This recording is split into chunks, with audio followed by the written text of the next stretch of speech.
News 42 Kannada.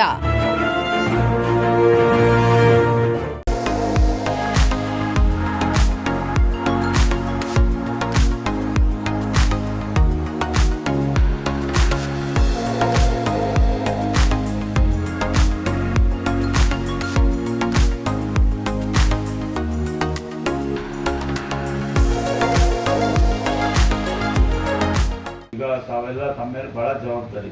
ನಿಮ್ಮ ಮಕ್ಕಳು ಆಗಲೇ ನಮ್ಮ ಮಂಜುನಾಥ್ ಹೇಳಿದ್ರು, ನಮ್ಮ ನಾಗರಾಜನ್ ಹೇಳ್ತಾ ಇರ್ತಾರೆ, ನಾನು ಕೂಡ ಹೇಳ್ತಾ ಇದ್ದೆ. ಪೌರ ಕಾರ್ಮಿಕರ ದಿನಾಚರಣೆಯಲ್ಲಿ ಪೌರ ಕಾರ್ಮಿಕರ ಮಕ್ಕಳು ಪೌರ ಕಾರ್ಮಿಕರು ಆಗೋದು ಬೇಡ, ಹೌದಲ್ಲ?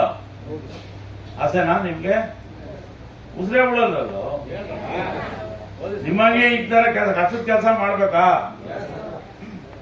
ನೀವು ಕಷ್ಟಪಟ್ಟು ಓದಿಸಿ, ಏನೋ ನಾವು ಕೂಡ ಸಾಕಷ್ಟು ನಿಮಗೆ ಒತ್ತಾಸೆಯಾಗಿರ್ತೀವಿ. ಕಷ್ಟಪಟ್ಟು ಓದಿಸಿ ಒಳ್ಳೆಯ ಒಂದು ವಿದ್ಯೆಯನ್ನು ಪಡ್ಕೊಂಡ್ರೆ ನಾವು ಎತ್ತರ ಸ್ಥಾನಗಳಿಗೆ ಹೋಗ್ಬೋದು. ನಿಮ್ಮ ಸಂಸಾರವನ್ನು ಇನ್ನೂ ಹೆಚ್ಚಿನ ರೀತಿಯಲ್ಲಿ ಒಳ್ಳೆ ರೀತಿಯಲ್ಲಿ ನೋಡ್ಕೊಳ್ಳೋದಕ್ಕೆ ಸಾಧ್ಯ ಆಗ್ತದೆ.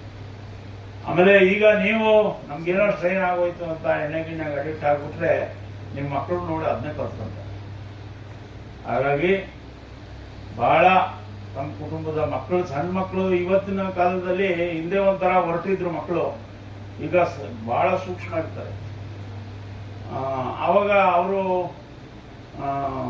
ಏನಪ್ಪ ನಮ್ಮ ಪೇರೆಂಟ್ಸ್ ಈ ರೀತಿ ಕೆಟ್ಟಾಭ್ಯಾಸಗಳು ಇಟ್ಕೊಂಡಿದ್ದಾರೆ ಅಂತ ಬಹಳ ಚಿಕ್ಕ ವಯಸ್ಸಿನಲ್ಲಿ ಅವರು ಕೂಡ ಕಲಿತಕ್ಕಂಥ ಅವಕಾಶಗಳಿದೆ. ನೀವು ಹಾಳಾಗೋದು ಅಲ್ಲದೆ ಅವ್ರನ್ನೂ ಹಾಳು ಮಾಡ್ತಕ್ಕಂಥ ಇದು ಬೇಡ. ಯಾಕೆಂದರೆ ಬಹಳ ದೊಡ್ಡ ಭವಿಷ್ಯ ಇದೆ ಅವರು. ಹಾಗಾಗಿ ತಾವೆಲ್ಲರೂ ಕೂಡ ಪ್ರತಿಯೊಬ್ಬ ತಮ್ಮ ಮಕ್ಕಳಿಗೂ ಒಳ್ಳೆಯ ವಿದ್ಯೆಯನ್ನು ಕೊಡಿ, ವಿದ್ಯಾಭ್ಯಾಸವನ್ನು ಮಾಡಿಸಿ. ಯಾರು ಗೊತ್ತಿಲ್ಲ, ಯಾರೋ IAS ಆಫೀಸರ್ ಆಗ್ಬೋದು, ಯಾರೋ ಇಂಜಿನಿಯರ್ ಆಗ್ಬೋದು, ಯಾರೋ ಡಾಕ್ಟರ್ಸ್ ಆಗ್ಬೋದು, ಯಾವ ದೊಡ್ಡ ಮಟ್ಟದಲ್ಲಿ, ಅಥವಾ ಯಾರೋ ಅಕೌಂಟೆಂಟ್ ಆಗ್ಬೋದು, ಯಾರೋ CA ಆಗ್ಬೋದು. ಆ ನಿಟ್ಟಿನಲ್ಲಿ ಇವತ್ತು ನಾಗರಾಜ ಪೌರ ಕಾರ್ಮಿಕನ ಮಗ ಆದರೆ ಇವತ್ತು ಈಗ ರಾಜ್ಯ ಮಟ್ಟದಲ್ಲಿ ಗುಡಿಸ್ಕೊಂಡು ಏನೋ ಇವತ್ತು ರೆವಿನ್ಯೂ ಇನ್ಸ್ಪೆಕ್ಟರ್ ಆಗಿ ಕೆಲಸ ಮಾಡ್ತಾ ಇದ್ದಾನೆ. ಅವ್ರು ವಿದ್ಯೆ ಕಲ್ತಿರೋದಕ್ಕೆ ಅಷ್ಟು 4-6 ಜನ ಇಡೀ ರಾಜ್ಯದಲ್ಲಿ ಎಲ್ಲ ಕಡೆ ಓಡಾಡ್ಕೊಂಡು ಬಂದು ಭಾಷಣ ಹೊಡಿತಾರೆ. ನೋಡಿದ್ದೀರಲ್ಲ ಭಾಷಣ ಹೊಡಿತಾರೆ ಅಂದರೆ ನಿಮ್ಮ ಪರವಾಗಿ. ಆ ರೀತಿ ಒಂದು ವಿದ್ಯೆ ಇದ್ದರೆ ನಿಮ್ಮ ಮಕ್ಕಳನ್ನ ನೀವು ಬೆಳೆಸ್ಬೋದು.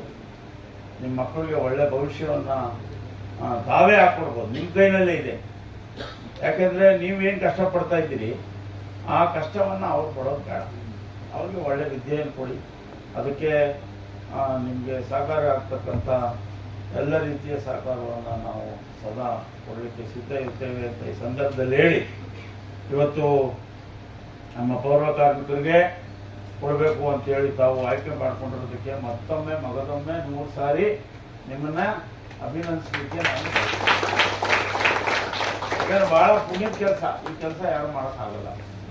ಈ ಕೆಲಸ ನಮ್ಮ ಪೌರ ಕಾರ್ಮಿಕರು ಏನು ಮಾಡ್ತಾರೆ, ನಮ್ಮ ಪೌರ ಕಾರ್ಮಿಕರು ಸರಿಯಾದ ಕೆಲಸ ಮಾಡಿದ್ರೆ ಮಾತ್ರ ಸಮಾಜ ಸ್ವಚ್ಛವಾಗಿರ್ಲಿಕ್ಕೆ ಸಾಧ್ಯ, ಊರು ಸ್ವಚ್ಛವಾಗಿರಕ್ಕೆ ಸಾಧ್ಯ. ಊರು ಸ್ವಚ್ಛವಾಗಿದ್ರೆ ನಾವು ಸಾರ್ವಜನಿಕರು ನೆಮ್ಮದಿಯಾಗಿರ್ಲಿಕ್ಕೆ ಸಾಧ್ಯ. ಹಾಗಾಗಿ ನಿಮಗೆ ಪುಣ್ಯ ಬರಲಿ. ನಿಮ್ಮ ಸ್ಟಾರ್ಟ್ಅಪ್ ಫೌಂಡೇಶನ್ ಇನ್ನೂ ದೊಡ್ಡ ಮಟ್ಟದಲ್ಲಿ ಈ ರೀತಿಯ ಕೆಲಸ ಕಾರ್ಯಗಳನ್ನು ಮಾಡಲಿ. ನಾನು ಪ್ರವೀಣ್ಗೆ ಹೇಳಿದ್ದೀನಿ, ಇನ್ನೂ ನಮ್ಮ ಊರಿನಲ್ಲಿ ಸಾಕಷ್ಟು ಬಡವರಿದ್ದಾರೆ. ಬೇರೆ ಬೇರೆ ರೀತಿಯಲ್ಲಿ ನಾವು ಪಕ್ಷಿಗೂ ಕೂಡ ನಾನು ಮಾತಾಡ್ತೀನಿ ಅಂತ ಹೇಳಿದ್ದೀನಿ. ನಮ್ಮ ಊರಿನಲ್ಲಿರ್ತಕ್ಕಂಥ ಬಡವರಿಗೆ ಅವರ ಸ್ಟಾರ್ಟಪ್ ಫೌಂಡೇಶನ್ ವತಿಯಿಂದ ಇನ್ನಷ್ಟು ನೆರವು ನೀಡಲಿಕ್ಕೆ ನಾವೆಲ್ಲ ಪ್ರಯತ್ನ ಮಾಡ್ತೀವಿ. ತಾವೆಲ್ಲರೂ ಕೂಡ ಮತ್ತೊಮ್ಮೆ ಮಗದೊಮ್ಮೆ ನಮ್ಮನ್ನ ಕೈ ಮುಗಿದು ಕೇಳ್ಕೊಳ್ಳೋದಿಷ್ಟೇ, ತಮ್ಮ ಮಕ್ಕಳಿಗೆ ಒಳ್ಳೆಯ ವಿದ್ಯಾಭ್ಯಾಸವನ್ನು ಕೊಡಿಸಿ.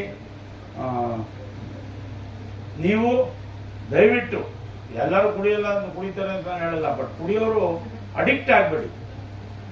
ಕುಡಿತಕ್ಕೆ ದಾಸರಾಗಬಾರ್ದು. ಕುಡಿತ ನಮ್ಮನ್ನು ಕಂಟ್ರೋಲ್ ಮಾಡಬಾರ್ದು.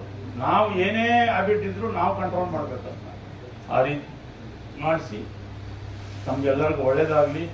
ಇವತ್ತು ಭಾನುವಾರ ಎಲ್ಲ ಮಧ್ಯಾಹ್ನ ಬಾಡ್ಗಿಟ್ಟು ತಿನ್ನಬೇಕು ಅಂತೇಳಿ ಎಲ್ಲ ರೆಡಿ ಮಾಡ್ಕೊಂಡಿರ್ತೀವಿ. ಆದರೆ ಆದಷ್ಟು ಬೇಗ ಕಾರ್ಯಕ್ರಮ ಮುಗಿಸ್ಕೊಡ್ತೀವಿ ಅಂತ ಹೇಳ್ತಾ, ಇವತ್ತು ತಮ್ಮೆಲ್ಲರ ಒಳ್ಳೆಯ ರೀತಿಯಲ್ಲಿ ಕೆಲಸ ಕಾರ್ಯಗಳನ್ನು ಮುಂದುವರಿಸ್ಕೊಂಡು ಹೋಗಿ ಅಂತ ಹೇಳ್ತಾ 4 ಮಾತುಗಳಿಗೆ ವಿರಾಮ ಆಗ್ತೀನಿ.